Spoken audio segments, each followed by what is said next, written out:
Hi everyone, welcome back to my channel. In today's video we are going to find the radius of this circle. We have two segments here, one is 6 and the other is 7, and we also have this segment, the distance between two lines, which is 1, and this angle is right angle. This is also a right angle, so this line and this line are parallel.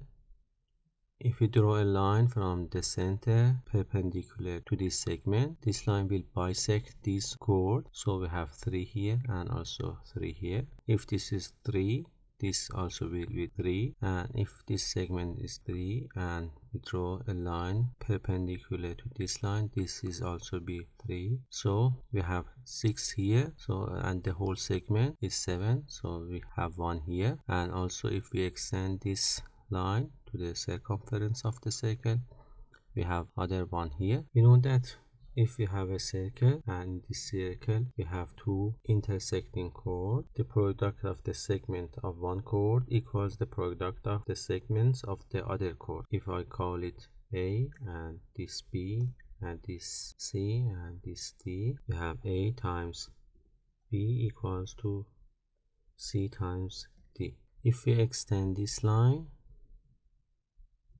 I can call it x. If I want to find the value of x, we can use this theorem.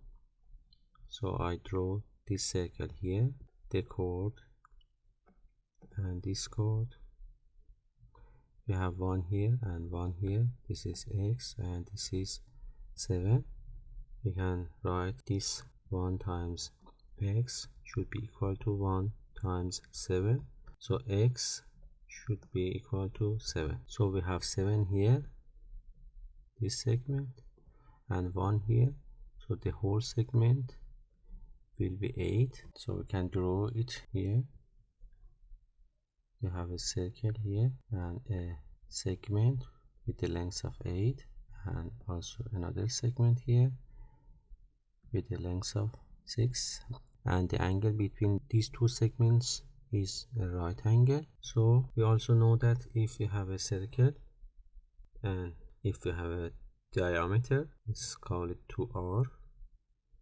If we connect a point on the circumference to both endpoints of the diameter, the angle formed at that point is always 90 degrees. So we have here a 90 degrees between two chords. So if we draw a line connect the end of these two chords, we will have the diameter of the circle. So this will be 2r. So we have a right triangle.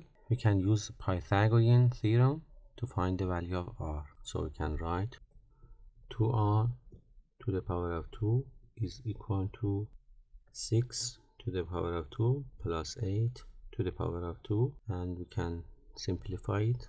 4 r squared is equal to 36 plus 64, and we will have 4 r squared is equal to 100. If we divide both sides by 4, we get r squared is equal to 25, and if we take a square root from both sides, we get r is equal to 5. So the radius of the circle is 5, and we also can find the area of this circle. You can write pi r squared, which is equal to pi times r, which is 5 to the power of 2, which will be equal to 25 pi. I hope you enjoyed this video. Thanks for watching and have a good time.